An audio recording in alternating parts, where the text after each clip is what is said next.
Hi everyone, welcome to Eshwari వంటిల్లు vegetarian recipes. ముందుగా viewers and subscribers అందరికీ రాఖీ పౌర్ణమి శుభాకాంక్షలు అండి. అన్న చెల్లెళ్ళకు, అక్క తమ్ముళ్ళందరికీ రాఖీ పౌర్ణమి శుభాకాంక్షలు.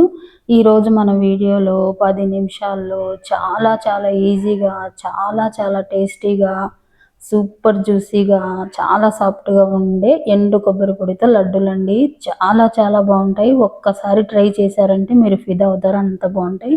సరే, ఎలా చేయాలో చూద్దాం. దానికోసం ముందుగా పెన్నంలో 1 స్పూన్ నెయ్యి వేసుకోవాలన్నమాట. నెయ్యి వేసి లో ఫ్లేమ్లోనే వేడవనివ్వండి. చూడండి, నెయ్యి వేడైన తర్వాత ఇందులో 2 కప్పులు ఎండు కొబ్బరి పొడి అనేది వేసుకోవాలి. మనం బయట కొంటాం కదా షాపుల్లో, ఆ కొబ్బరి పొడి వాడుతున్నాను అనమాట. ఎండు కొబ్బరి పొడి డెసికేటెడ్ కోకోనట్ అనమాట. చూడండి, దీన్ని లో ఫ్లేమ్లో ఒక 4 నిమిషాలు ఇలా లైట్గా ఎర్రగా అయ్యే వరకు వేయించుకోవాలన్నమాట. లో ఫ్లేమ్లోనే వేయించండి, లేదంటే మాడిపోతుంది. చూడండి, ఎండు కొబ్బరి పొడి వేగిన తర్వాత ఇందులో మనం 1 కప్పు మిల్క్ మేడ్ లేదా కండెన్స్డ్ మిల్క్ అంటారు కదా, అది వేసుకోవాలన్నమాట. ఇలా కొబ్బరి పొడి వేగిన తర్వాత 1 కప్పు వేసుకోవాలి మిల్క్ మేడ్ అనేది. చూడండి, అంతా వేసిన తర్వాత లో ఫ్లేమ్లోనే ఉంచి అంతా కలిసేలాగా 2 నిమిషాలు కలిపితే సరిపోతుంది, అంతే, ఎక్కువ అవసరం లేదు. చూడండి, అంతా కలిసేలా ఈ విధంగా కలుపుకోవాలన్నమాట. చూసారు కదా, అంతా కలిసేలాగా కలుపుకోవాలి. ఉండ చేస్తే ఉండలాగా రావాలన్నమాట, అంటే లడ్డు చుట్టడానికి వీలుగా. చూసారా, ఈ విధంగా వచ్చే వరకు కలుపుకుంటే సరిపోతుంది. అది కూడా 2 నిమిషాలు అయితే సరిపోతుంది అనమాట.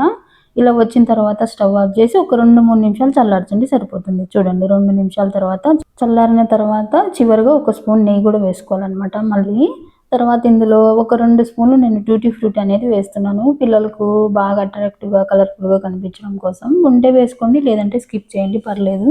చూడండి, అవి వేసిన తర్వాత నెయ్యి ఇంకా అవి 2 బాగా కలిసేలాగా కలుపుకోవాలన్నమాట. తర్వాత ఒక నిమ్మకాయ సైజ్ అంతా మేని తీసుకొని కొబ్బరి మిశ్రమాన్ని ఇలా లడ్డులుగా చుట్టుకోవాలన్నమాట. ఇలా రౌండ్గా వచ్చేలా వీడియోలో చూపిస్తున్నాను కదా, ఈ విధంగా లడ్డులా చేసుకోవాలన్నమాట. మిగతా కొబ్బరి పొడినంతా కూడా ఇలాగే లడ్డూలు చుట్టుకోవాలన్నమాట. చూసారు కదా, ఇలా లడ్డూల్లా తయారు చేసి తీసుకోవాలన్నమాట. మిగతావన్నీ కూడా అలానే తయారు చేసి తీసుకుంటే సరిపోతుంది.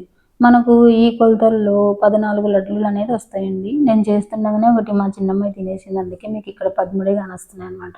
లడ్డూలు మీరు చాలా ఈజీగా, చాలా చాలా టేస్టీగా చేసుకోవచ్చు. చాలా త్వరగా అయిపోతాయి అనమాట. చూడండి, చాలా సాఫ్ట్గా, చాలా చాలా బాగుంటాయి. ట్రై చేయండి, మీకు బాగా నచ్చుతాయి లడ్డూలు. చాలా ఈజీ కదా తయారు చేసుకోవడం కూడా.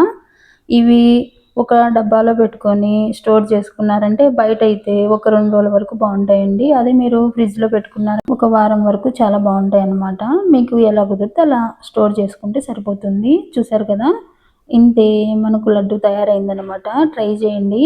నచ్చిందా అండి వీడియో? నచ్చితే లైక్ చేయండి, షేర్ చేయండి, సబ్స్క్రైబ్ చేయండి. Thank you for watching.